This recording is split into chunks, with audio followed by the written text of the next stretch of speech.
There was a time when Ben Simmons looked like he was going to completely change the NBA. Simmons is 6'10", but he can handle the basketball like a guard. He can run on offense, finish above the rim, and defend against pretty much anybody on the floor. He can make passes most guys his size can't even see. He wasn't just good, he was one of the best young players in the NBA. He was the #1 overall pick. He won Rookie of the Year and became a 3-time All-Star. He made All-NBA and made 2 All-Defensive teams. In 2021, at 24 years old, Ben Simmons finished 2nd Defensive Player of the Year voting. Then, it all fell apart. A few months later, he was refusing to shoot. Then he refused to play for Philadelphia. Then he was traded to Brooklyn. Then his back started to fall apart. He went from being an all-star to averaging single-digit points. Then he was barely playing for the Clippers. Then he went an entire season without playing for a single team. Then he got involved with professional fishing. And now in August 2026, he's actually trying to get back into the NBA. The Sacramento Kings even had their general manager watch him work out. So how exactly did someone go from being one of the most hyped basketball prospects of a generation to this? In 2016, the Philadelphia 76ers had the 1st overall pick in the NBA draft. When they selected Ben Simmons, there wasn't much of a debate if he had NBA talent. And the debate was how good he was going to become because he was getting LeBron James comparisons. Because Simmons was 6'10", but he was being developed as a point guard. He can handle the ball and he can pass too. He was an incredible athlete. He had all the physical tools to become one of the most unique players the NBA has ever seen. But the problems came pretty early. He suffered a foot injury before his rookie season and missed the entire 2016-17 season. So Philly had to wait an entire year before they seen their #1 overall pick get to play. When Ben Simmons finally stepped into an NBA court in 2017, he was pretty good. In his rookie season, Simmons averaged 15.8 points per game, 8.1 rebounds, and 8.2 assists per game. He shot 54.5% from the field, and his numbers weren't just empty numbers on a bad team. Philly went from a 28-win team the year before, and then Simmons arrived to a 52-win playoff team in his first season. And Simmons won Rookie of the Year. He was one of the best transition players in basketball and he could rebound anything. He had a crazy combination of size and speed and his passing was amazing. Over his first 4 seasons in the NBA, Simmons averaged roughly 16 points, 8 rebounds, and 7.7 assists per game. So he definitely wasn't a bad NBA player. He wasn't even close to being a bad NBA player. He was a 3-time All-Star and an All-NBA player. He made all defense as well, and at his peak he was one of the best defensive players in the league. The problem was, there was a big hole in his game that never went away. Ben Simmons really just couldn't shoot, but honestly that wasn't even the full problem. The biggest problem is that he wouldn't shoot. Throughout his career, Ben Simmons has attempted little to no 3-pointers. He essentially made himself a non-shooter, and that created a really strange offensive situation. Because when he had the ball in transition, he was very dangerous. When he was going downhill, he was dangerous. But when Philly was forced into a half-court possession, that's when things got pretty ugly. Defenders would stand several feet away from him, and they never had to respect the jumper. They would just clog the paint, and that became a massive problem when you had another superstar that wanted to operate inside, Joel Embiid. Ben Simmons and Joel Embiid weren't some terrible basketball pairing. They won a lot of games, and they were extremely good defensively. They were one of the best young duos in the NBA. But there was a problem. Ben Simmons wants to score in the paint, and Joel Embiid also wants to score in the paint. And if Ben Simmons isn't going to shoot, his defender can basically just stand at her basket and help against Embiid. That doesn't mean Ben Simmons was useless. He was still one of Philadelphia's best passers. He could create transition offense, he could defend against almost anybody. But the Sixers were increasingly needed of someone else that can create offense when the game slowed down. We saw this problem pretty early. In the 2018 playoffs, Philadelphia destroyed Miami in the first round. Simmons averaged 18.2 points, 10.6 rebounds, and 9 assists per game. And then they finally played Boston, and that's where things got harder. Simmons averaged 14.4 points per game that series, and in game 2 he only scored 1 point. Just 1. For a #1 overall pick who was supposed to become a franchise superstar, Boston already figured out something. If you slow Philly down to prevent Ben Simmons from running, and simply just don't respect him as a shooter, it makes Philly's offensive life very difficult.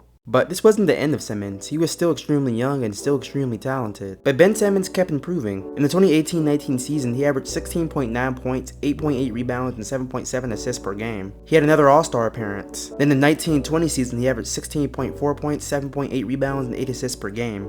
And in that season, he made All-NBA 3rd team and All-Defensive 1st team. So by 2020, Ben Simmons was a star, but his jumper still wasn't there. And at this point, nobody was asking him to be like Steph Curry. Nobody needed Ben Simmons to shoot 8 threes per game. They just needed him to develop a jumper, so the paint wouldn't be so clogged all the time. Mid-range jumper, 3-point jumper, something. But instead, he basically just stopped taking them. And eventually that became a bigger problem than just a bad shooting percentage, because teams realized you don't have to guard Ben Simmons outside. So Ben Simmons was still offensive flawed, absolutely. But in 2020 defensively, he was still elite. The lateral quickness to guard any point guard, had the strength to defend wings. He could switch onto forwards and can disrupt passing lanes too. and by the 2020-21 season, he had become one of the best perimeter defenders in the NBA. He became all defensive first team in both 2020 and 2021. So despite his flaws, he was still a unit on defense. So going into the 2021 playoffs, the Philadelphia 76ers were the #1 seed in the Eastern Conference. And this is just where everything fell apart. Philadelphia faced the Atlanta Hawks in the second round, and this series exposed the biggest weakness in Ben Simmons' game like nothing we've seen before: the free throws. During the entire 2021 playoffs, Ben Simmons shot just 25 of 73 from the free throw line, which is 34.2%, and that's historically awful, and Atlanta knew it.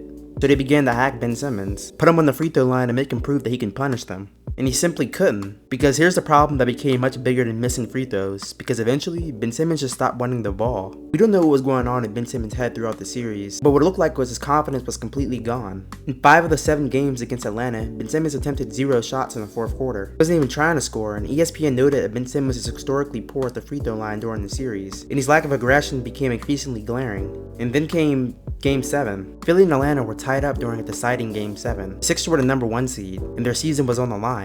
Simmons has the ball, and he attacks, and he beats Gallinari. Then suddenly, there's almost nobody between him and the basket, and it's just Trae Young around the rim. He could have easily dunked the ball, but instead he passed it. Sixers needed him to attack, and he didn't. He just wouldn't shoot, and he wouldn't get aggressive. And Atlanta knew it, and this became a catastrophic problem. And this is where Ben Simmons' relationship with Philadelphia fell apart completely. Because after the loss, Joel Embiid publicly pointed to the passed-up dunk as one of the major turning points of the game.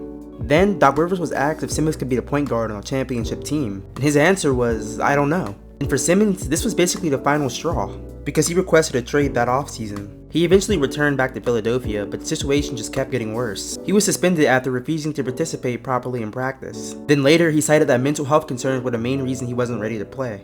So whatever was happening behind the scenes, the relationship between Ben Simmons and the Sixers was finished. Philly wasn't getting their franchise player back, and Simmons didn't want to play for Philly anymore. So in February 2022, the Sixers traded him to Brooklyn. And at the time, this looked like a new fresh start for Ben Simmons, because Brooklyn had Kevin Durant, Kyrie Irving, and now Ben Simmons. And on paper, it actually made sense. He didn't need to score 20 points per game, just defend, rebound, and run the offense to get the ball to Durant or Kyrie. But there was one problem, and it was his back. Simmons didn't play a single game for Brooklyn during the 2021-22 season. This is where the story becomes much more complicated than just saying Ben Simmons just stopped trying, because his body was genuinely becoming a problem. He finally returned in 2022-23, and he had looked nothing like the player Philadelphia had. He played 42 games where he had 6.9 points, 6.3 rebounds, and 6.1 assists per game. And he shot 43.9% from the free throw line. He again attempted no 3-pointers, and then the back problems came back. Ben Simmons wasn't a great shooter who happened to get injured. He was 6'10", fast and explosive. He could rebound and bring the ball up the floor. But when his back started to limit him, that athletic advantage just wasn't as reliable anymore. And he never had a jumper, which means when his physical body started to break down, he had nothing else to fall back on. And that's why his decline was so extreme.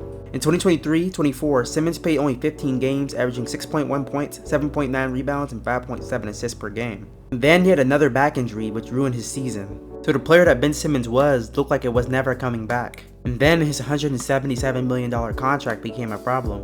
But when he signed it, it wasn't some ridiculous contract. He was a 3-time All-Star and an All-NBA player, so he had earned it. But once his career started falling apart, the contract became impossible to ignore.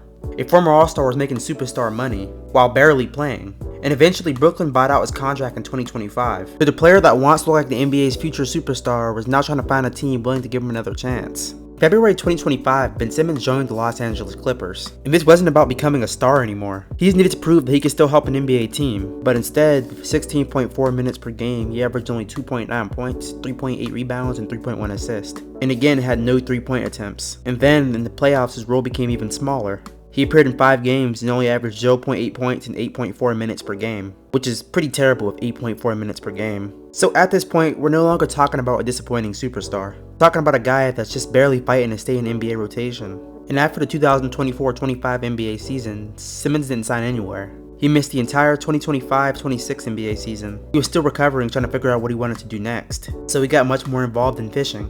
And then Simmons became a majority owner of the South Florida Sails, a professional fishing team. And somehow, they actually won. In May of 2026, the Sails won a sport fishing championship. So yes, Ben Simmons went from being the #1 overall pick in the NBA to becoming a professional fishing team owner and winning a fishing championship.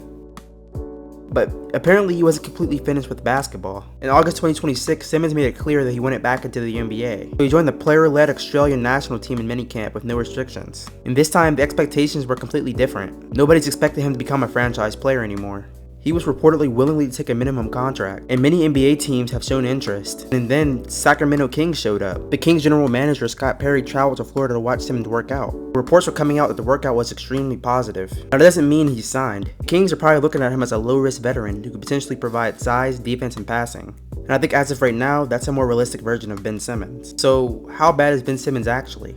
Because if we're judging Ben Simmons purely by whether he was good, he was definitely not bad at all. He was pretty good actually. At his peak, he was a 3-time All-Star, an All-NBA player, and a 2-time All-Defensive player. He averaged 15.9 points, 8.1 rebounds, and 7.7 assists over his career in Philadelphia. But people say his career is disappointing because of what he never became. When Ben Simmons drafted him first overall, he had comparisons of LeBron James. He never had the offensive bag to become a franchise player everybody wanted him to be. And then Atlanta exposed that weakness, then the confidence appeared to collapse. His Philly stint fell apart, then his back started failing him. And once his athleticism died, he had nothing else to fall back on. And that's the entire story summed up short. He was a player who had so much physical gifts, but could never just fix his biggest weakness. And then his confidence collapsed under the pressure of that weakness. So, is he a bust? I guess that depends on your definition. I think I'd say for where he was drafted, he was a major career disappointment. With all the hype he was getting out of college, he just wasn't living up to that expectation. But, like I said, it's not over.